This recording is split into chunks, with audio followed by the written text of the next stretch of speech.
आत्मिक तौर पर सुंदर होते जाएंगे, మరి లోపలైతే ఆత్మీయంగా మీరు చాలా అందంగా తయారైతూ ఉంటారు.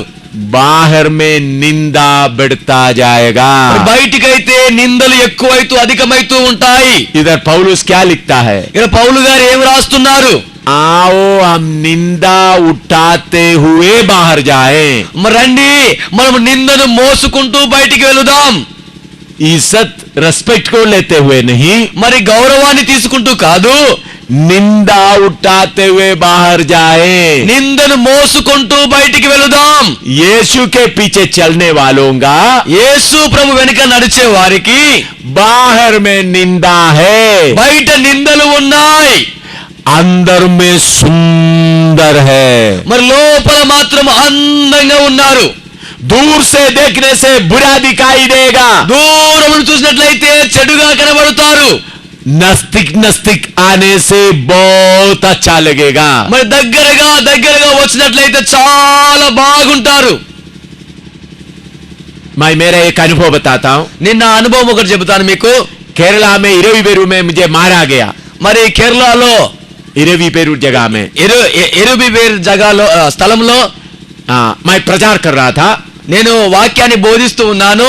उस समय में करीबन 300 लोग खिलाफ आ गए. మరి ఆ సమయంలో 300 మంది వ్యతిరేకంగా వచ్చినారు.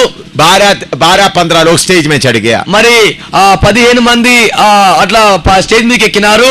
और आकर मेरा आइनक निकाल कर दे दिया, इधर में लगा हुआ माइक भी खींच दिया, जोर से मारना शुरू किया. మరి నా కళ్ళజోడు తీసేసినారు, ఇక నా మైకును తీసేసినారు, నన్ను బాగా కొట్టడం ఆరంభించినారు. तर्जुमा करने वाले को एक जोर से मार दिया, वो भाग गया. తర్జుమా చేసే వ్యక్తిని గట్టిగా కొట్టినారు, ఆయన పారిపోయిన అక్కడి నుంచి. और मुझे कुटना में मार रहा है, 10-12 लोग बहुत जोर से मार रहे थे. మరి నన్ను మోకాల నుంచి కొడుతున్నారు, 10-15 మంది చాలా బాగా కొడుతున్నారు. बैठा हुआ हजारों लोग, कितने लोग बैठे, मैंने बोला कोई उठना नहीं. నేను చాలా మంది బయట కూర్చొని ఉన్నారు, हजारों बैठा हुआ है. 1000 మంది కూర్చొని ఉన్నారు.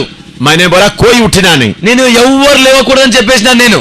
उस समय कुछ लोग पवित्र आत्मा से भी भर गया. మరి ఆ సమయంలో కొంతమంది పరిశుద్ధాత్మతో నింపబడ్డారు. मुझे जोर से मार रहे थे. మరి నన్నైతే చాలా గట్టిగా కొడుతున్నారు. फिर बाद में मुझे खींच कर बाहर ले गया. మరి నన్ను తర్వాత ఈడ్చుకొని బయట తీసుకొని వెళ్ళినారు. मैं बेहोश होकर गिरने का हालत में हो गया. మరి స్పృహ తప్పి పడిపోయే పరిస్థితికి వచ్చేసినాను.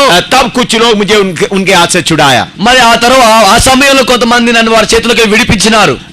उसके बाद पुलिस आ गया. ఆ తర్వాత పోలీసు వారు వచ్చేసినారు. पुलिस बोला आपको क्यों मारा है? పోలీసులు అన్నారు అయ్యా మిమ్మల్ని ఎందుకు కొట్టినారు? मैंने प्रचार किया, उन लोग मारा है. మరి నేనైతే ప్రసంగం చేసినాను, వారు నన్ను కొట్టినారు అన్నాను. तो उनके खिलाफ कंप्लेंट क्या है? మరి వారికి విరోధంగా ఆ యొక్క ఫిర్యాదు ఏంటిది? मैंने बोला कोई कंप्लेंट नहीं है. మరి ఎలాంటి ఫిర్యాదు లేదండి, मैं उनको प्यार करता हूं, నేను వారిని ప్రేమిస్తున్నాను. इसलिए पुलिस चले गया. దానికి పోలీసులు వెళ్ళిపోయినారు. తర్వాత फिर मुझे मारा हुआ लोग जाकर केस कर दिया. మరి ఆ తర్వాత నన్ను కొట్టిన వారు వెళ్ళి కేసు పెట్టినారు నా మీద. मुझे मारने वाला लोग हाथ में वगैरह कुछ बैंडेज डालकर हॉस्पिटल में एडमिट हो गया. మరి నన్ను కొట్టిన వారు వారి చేతుల్లో కొన్ని బ్యాండేజ్ అవి వేసుకొని హాస్పిటల్లో అడ్మిట్ అయినారు. उन लोग इसलिए एडमिट हो गया, उन लोग सोचा मैं केस करेंगे. వాళ్ళు దీని కొరకే అడ్మిట్ అయినారు, నేను ఒక కేసు పెడతాను కదా వారి మీద అని. तो उन लोग 3-4 दिन हॉस्पिटल में पड़ा, मैं कोई केस नहीं करा, उधर लोग बाद में हॉस्पिटल से निकल आया. మరి వాళ్ళు 2-3 రోజులు హాస్పిటల్లో ఉన్నారు, నేను ఎలాంటి కేసు వారి మీద పెట్టలేదు. తర్వాత వాళ్ళు బయటకు వచ్చేసినారు. उसके बाद मुझे जेल में ले गए. ఆ తర్వాత నన్ను జైల్లోకి తీసుకుని వెళ్ళారు, पुलिस स्टेशन में ले गए. నన్ను పోలీసులు తీసుకుని వెళ్ళారు. क्यों ऐसा प्रचार किया? నువ్వెందుకు ఇలా ప్రసంగించినావు? मैंने बोला यीशु मसीह सिर्फ परमेश्वर है. నేనన్నాను యేసుక్రీస్తు మాత్రమే దేవుడు. आसमान के नीचे पृथ्वी के ऊपर सिर्फ एक ही परमेश्वर, वो प्रभु यीशु मसीह है. మరి ఆకాశమున కింద ఈ భూమి పైన కేవలం యేసుక్రీస్తు ఒక్కడు మాత్రమే దేవుడు. फिर मेरे ऊपर केस चलाने लगा. మరి ఆ తర్వాత నా మీద కేసు నడుస్తూ ఉంది. कुछ दिन पुलिस स्टेशन में रहा, కొన్ని రోజులు పోలీస్ స్టేషన్ లో ఉన్నాను. फिर जेल में डाला. ఆ తర్వాత నన్ను జైల్లో వేసినారు. फिर उसके बाद केस चलता रहा. ఆ తర్వాత కేసు నడుస్తూ ఉంది. మరలా 2.5 साल तक 2.5 years केस चलता रहा. మరి 2.5 సంవత్సరాలు కేసు నడుస్తూనే ఉంది. एक बार मैं तिरुवल्ला कोर्ट में बैठा हुआ, थक कर बैठा हुआ है. ఒక రోజు నేను అలసిపోయి తిరువల్ల కోర్టులో కూర్చొని ఉన్నాను. जम्मू कश्मीर से जाना है, हर डेट के अनुसार जाना है. మరి ప్రతి ఆ తేదీ అనుసారంగా జమ్మూ కాశ్మీర్ నుంచి వెళ్ళాలి. रिजर्वेशन नहीं है, రిజర్వేషన్ లేదు. थक कर मैं गया था. మరి నేను చాలా అలసిపోయి వెళ్ళాను. तो मैं उधर कोर्ट में बैठते 2.5 साल तक केस चलता रहा। 2.5 సంవత్సరాలకు ఆ కేసు నడుస్తూనే ఉంది।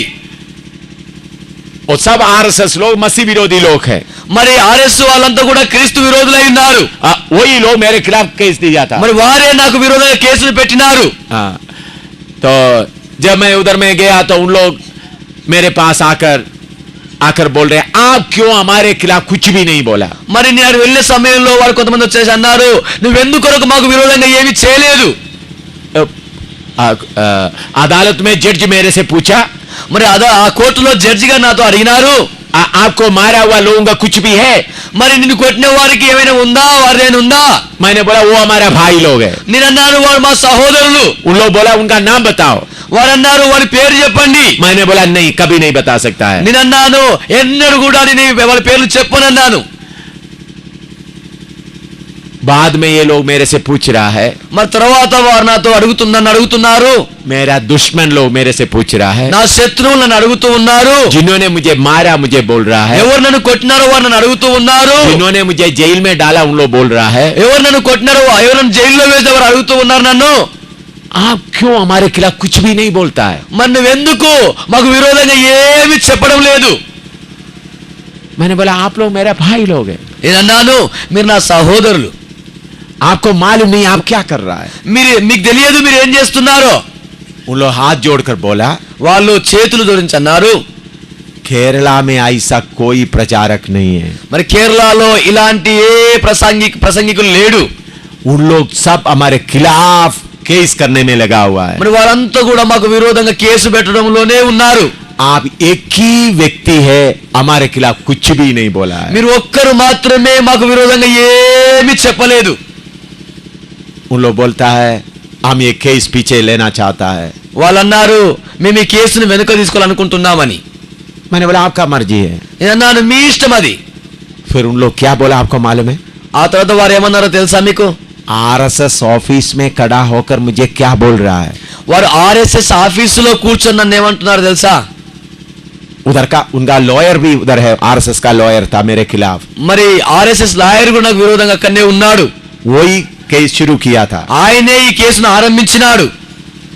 उन लोग क्या बोल रहा है, వాళ్ళు ఏమంటున్నారు हमको माफ करो, మమ్మల్ని క్షమించండి, आप हमारे लिए प्रार्थना करो। మీరు మమ్మల్ని గురించి ప్రార్థన చేయండి।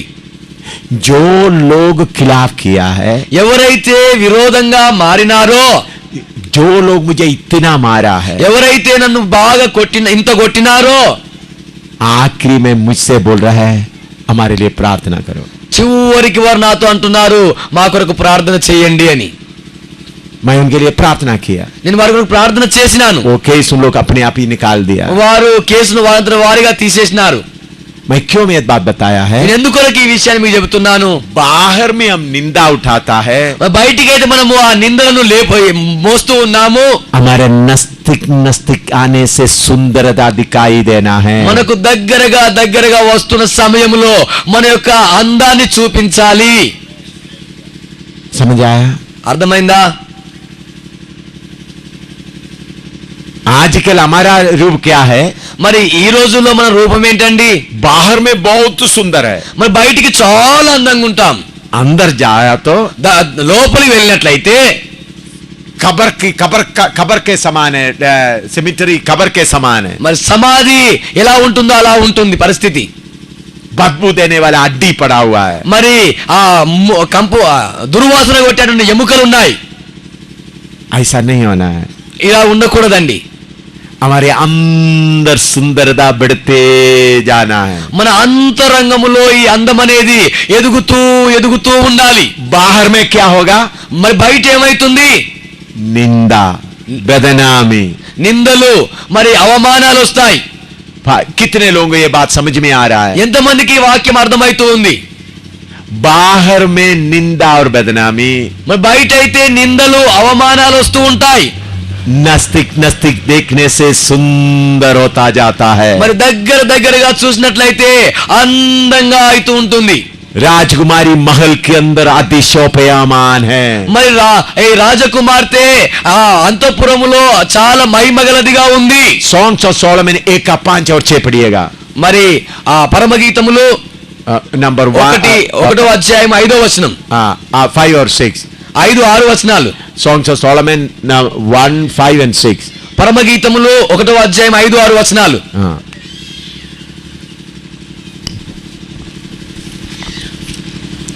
యెరూషలేము కుమార్తెలారా, నేను నల్లని దాననైనను సౌందర్యవంతురాలను, కేదారు వాగు గుడారముల వలను, సొలొమోను నగరు తెరల వలను నేను సౌందర్యవంతురాలను. బస్ और एक बार पढ़ो ब्रदर. యెరూషలేము కుమార్తెలారా, నేను నల్లని దాననైనను సౌందర్యవంతురాలను, కేదారు వారి గుడారముల వలను, సొలొమోను నగరు తెరల వలను నేను సౌందర్యవంతురాలను. Hallelujah hallelujah. शूनेमी बोल रही है. ఇక్కడ సులమితి చెబుతూ ఉంది. वो कलीसिया के जगह में खड़ी है. ఆమె ఇప్పుడు సంఘం యొక్క స్థానంలో నిలబడుకొని ఉంది. वो क्या बोलती है? ఆమె ఏమంటుంది?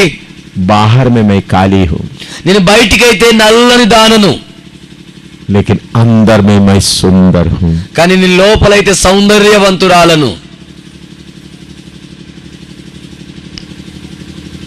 बाहर में लोग देखने से मैं काली हूं, నేను బయటికి ప్రజలు చూసినట్లయితే నల్లగా ఉన్నాను. निंदा बदनामी पूरा बाहर में. మరి నిందలు, బదనాము, అవమానాలన్నీ కూడా ఇవి బయటికి సంబంధించినవి.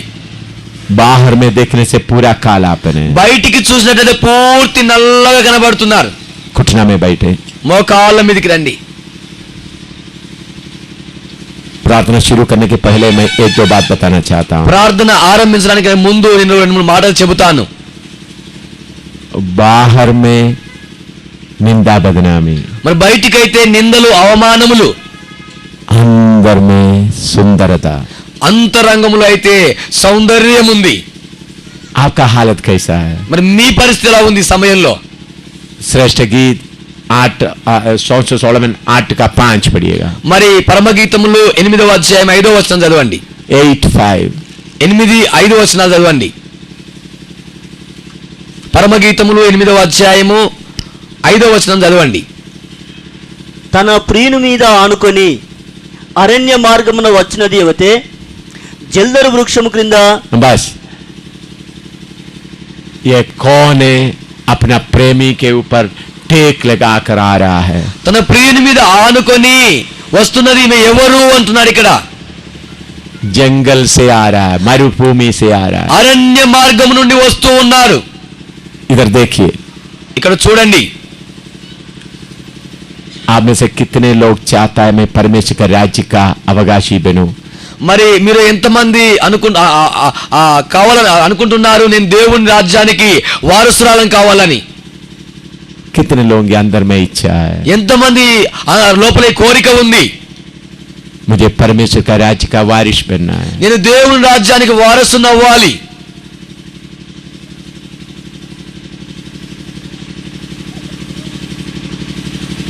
उसके लिए मार्ग है तंग रास्ता में निकलना है. దాని కొరకు మార్గము ఇరుకు మార్గం గుండా మరి బయటికి బయలుదేరాలి. तंग रास्ते में चलना है, మరి ఇరుకు మార్గం గుండా నడవాలి. कांडे पर चलना है, कांडों पर चलना है, మరి ముళ్ళ మీదకి వెళ్ళి నడవాలి. निंदा उठाकर चलना है. నిందలు మోస్తూ వెళ్ళాలి. ऐसा जाने से क्या होता है? ఇలా నడుస్తున్నప్పుడు ఏమైతుంది? हमारे अंदर का आत्मिक मनुष्य को बहुत सुंदर हो जाता है. మన అంతరంగములో ఉన్న ఆత్మీయ మనుషుడు సుందరంగా మారుతూ ఉంటాడు. ये मिलाप वाले तंबू के अंदर एक व्यक्ति खड़ा है. మరి ప్రత్యక్ష గుడారం లోపల ఒక వ్యక్తి నిలబడుకొని ఉన్నాడు. अंदर सुंदर सुंदर दिखाई देता है, మరి లోపల అందంగా కనబడుతూ ఉన్నాడు. बाहर में क्या दिखाई देता है? మరి బయటికి ఏం కనబడుతూ ఉన్నది? कोई अट्रैक्शन नहीं, ఎలాంటి ఆకర్షణ లేదు, कुछ भी नहीं. ఏది లేదు. कुछ लोग इधर खड़ा है, కొంతమంది ఆ బలిపీఠం దగ్గర నిలబడుకొని ఉన్నారు. उनको लोग बाहर देखता है. మరి అక్కడ ప్రజలు బయటికి చూస్తారు. जो वेदी के खड़ा है उनको लोग बाहर देख सकता है. మరి ఆ బలిపీఠం దగ్గర ఉన్న వ్యక్తులను బయటి వాళ్ళు చూడగలుగుతారు. इधर औदी में खड़ा हुआ है, बाहर के लोग देख सकता है, గంగా దగ్గర ఉన్న వారు కూడా బయటికి చూడగలుగుతారు. लेकिन जो अंदर में आया है, ఎవరైతే లోపలికి వచ్చి ఉన్నారో, परमेश्वर का राज्य का हकदार बना है, దేవుని రాజ్యానికి వారసులుగా మారినారో, उनको बाहर कोई नहीं देखता है, మరి వారికైతే బయటిది ఏది కనిపించదు, कोई उनको देखता नहीं है, మరి ఎవరు కూడా వారిని చూడలేరు. वो अंदर पड़ा हुआ है. వారు లోపల ఉన్నారు. बाहर क्या दिखाई देता है? మరి బయటికి ఏం కనబడుతూ ఉంది? सिर्फ काला दिखाई देता है. మరి కేవలము నల్లని రంగు మాత్రమే కనిపిస్తూ ఉంది. यूहन्ना क्या बोल रहा है? యోహాను ఏం చెబుతున్నాడు? वो बढ़ जाए मैं घट जाए. ఆయన ఎచ్చవలసి ఉంది, నేను తగ్గవలసి ఉంది. सियोन के सफर करने वालों का मन का इच्छा क्या है?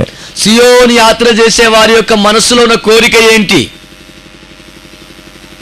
बाहर में मेरा नाम बिगड़ जाए, బయట నా పేరు మారిపోనిగాక, పాడైపోనిగాక, अंदर में यीशु के जैसा बन जाऊं. నేను అంతరంగంలో అయితే యేసు క్రీస్తు వలె మారుతాను. समझ में आया? అర్థమైందా? अंदर में यीशु जैसा बनना है, ఏ లోపలైతే యేసు క్రీస్తు మాదిరిగా తయారవ్వాలి. बाहर में निंदा पहना हुआ है.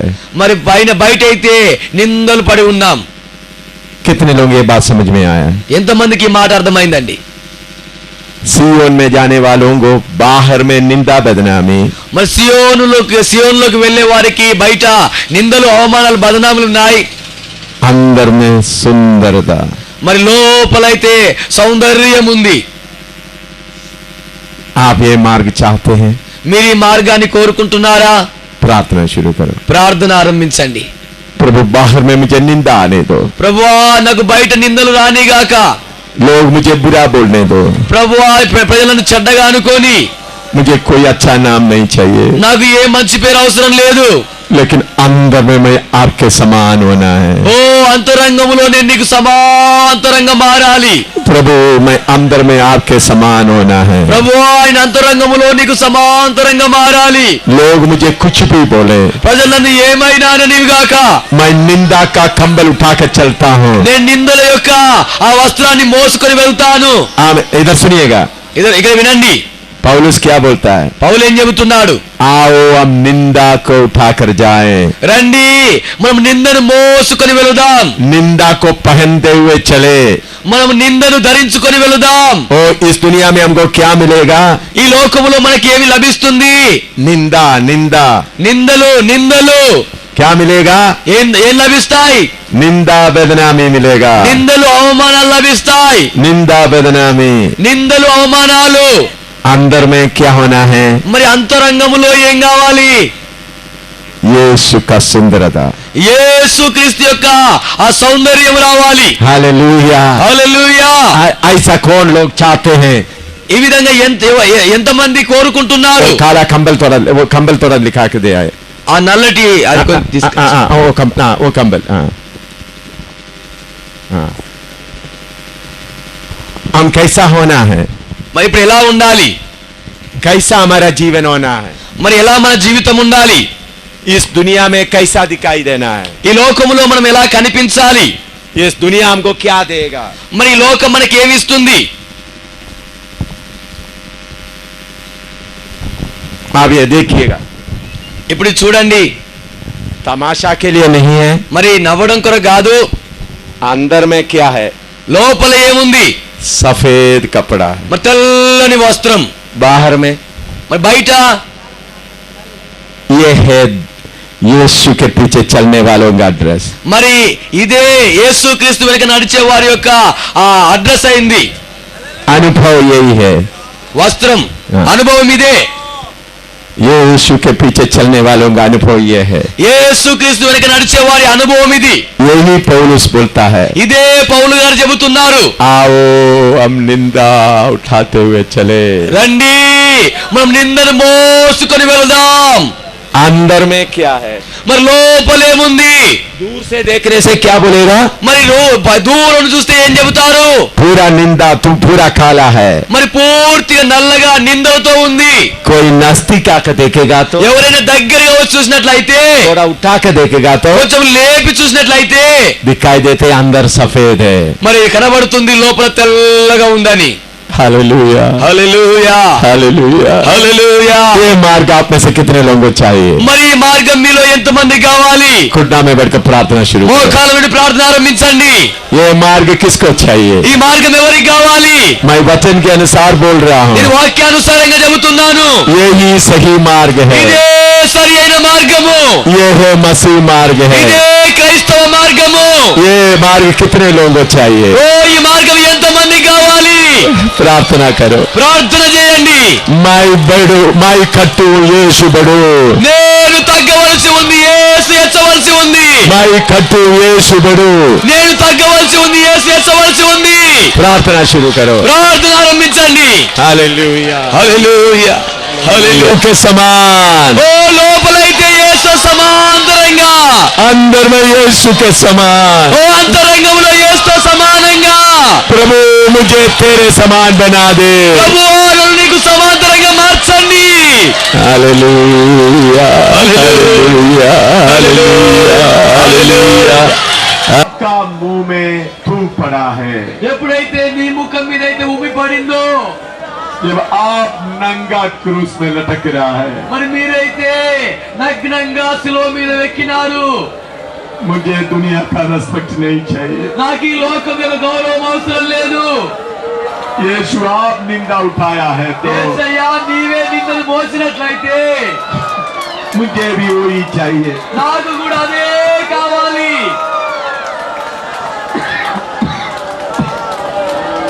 प्रभु मैं वही रास्ता चाहता हूँ. ఓ ప్రభువా నాకు అదే మార్గాన్ని కోరుకుంటున్నాను. हालेलुया. హల్లెలూయా.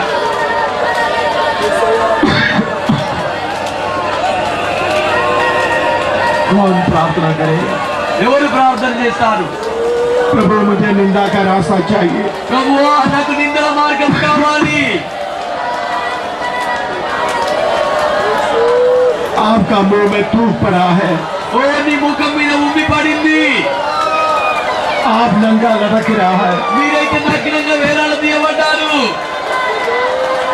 मुझे दुनिया से कुछ नहीं चाहिए. నాకు ఈ లోకంలో నుండి ఏమీ అవసరం లేదు. लोग मुझे थूकने दो, ఓ ప్రజలను ఉమ్మని. लेकिन मैं अंदर में आपके समान करना चाहता हूँ. మరి నేను అంతరంగంలో నీకు సమాంతరంగా మారాలి. प्रभु अंदर में मैं आपके समान बनना चाहता हूँ. నేనైతే అంతరంగంలో నీకు సమాంతరంగా మారాలి ప్రభువా. मैं समर्पण करता हूँ. నేను సమర్పణ చేసుకుంటున్నాను. मैं समर्पण करता हूँ. నేను సమర్పణ చేసుకుంటున్నాను. प्रभु अंदर में मैं आपके समान हूँ. ఓ ప్రభువా అంతరంగంలో నేను నీకు సమానంగా మారాలి. उन लोग आपको इतना तंग किया, వారైతే నేను ఇంతగా కష్టపెట్టినారు. फिर भी आप सलीब में लड़कते हुए बोला, అయినా మీరు శిలువ మీదకి ఎక్కుతూ అంటున్నారు, पिता इनको माफ कर दे. తండ్రి వీరిని క్షమించు. पिता इनको माफ कर दे. తండ్రి వీరిని క్షమించు. उन लोग आपको थूका है. వారిని ఉమ్మినారు. उन लोग आपके मुंह में मारा है. వారు నీ ముఖం మీద కొట్టినారు. सिर में खांडे रखा है. ఓ తల మీద ముళ్ళ కింద పెట్టినారు. पीठ फाड़ दिया है. వీపుడు నలగొట్టినారు. कपड़ा उतार दिया है. బట్టలు తీసివేసినారు. हाथ में कील लगा दिया है. చేతుల మీద ఆ మేకలను కొట్టినారు. पाँव में कील लगाया है. మరి కాళ్ళ మీద కూడా మేకలను కొట్టినారు. फिर भी आप बोला, అయినా మీరు చెప్పినారు, उनको माफ कर दे. వారిని క్షమించు. समर्पण करो. సమర్పణ చేసుకోండి. समर्पण करो. సమర్పణ చేసుకోండి. अंदर में सुंदर बनो. అంతరంగంలో సుందరంగా మారండి. अंदर में सुंदर बनो. అంతరంగంలో సుందరంగా మారండి. बाहर में निंदा ले लो. ఓ బయటికి నిందలను తీసుకోండి. बाहर में निंदा ले लो. బయట మాత్రం నిందలను పోయండి. अंदर में सुंदर हो जाओ. అంతరంగంలో సుందరంగా మారండి. बाहर में बदनामी ले लो. ఓ బయట మాత్రం బదనాలను తీసుకోండి. अंदर में सुंदर हो जाओ. అంతరంగంలో మాత్రం సుందరంగా మారండి.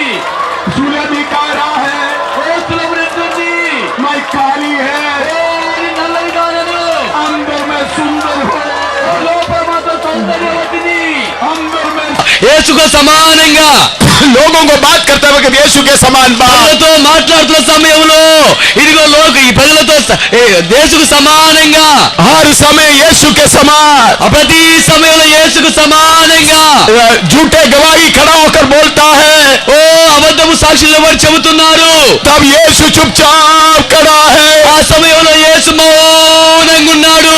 लोग मार रहा है, ప్రజలు కొడుతున్నారు, यीशु चुपचाप खड़ा है, యేసు మౌనంగా ఉన్నాడు. झूठा बहुत बोल रहा है, అబద్ధపు మాటలు చెబుతున్నారు. यीशु कोई सफाई पेश नहीं कर रहा है, మరి యేసు క్రీస్తు ఎలాంటి విషయాన్ని కూడా సందేశం ఇవ్వడం లేదు, बल्कि चुप के खड़ा है, ఆయన మౌనంగా నిలబడుకొని ఉన్నాడు. सुंदर हो जाओ, ఓ అందంగా మారిపో, सुंदर हो जाओ, అందంగా మారిపోవాలి. यीशु का कलीसिया सुंदर हो जाओ, యేసుకి సంగమాని అందంగా మారాలి. यीशु का कलीसिया सुंदर हो जाओ, యేసుక్రీస్తు సంగమాను సుందరంగా మారాలి. यीशु आ रहा है, యేసు రాబోతున్నాడు, यीशु आ रहा है, యేసు రాబోతున్నాడు. यीशु का कलीसिया ఓ యేసు సంగమా सुंदर हो जाओ, అందంగా కావాలి, सुंदर हो जाओ, మారిపో. Hallelujah, hallelujah,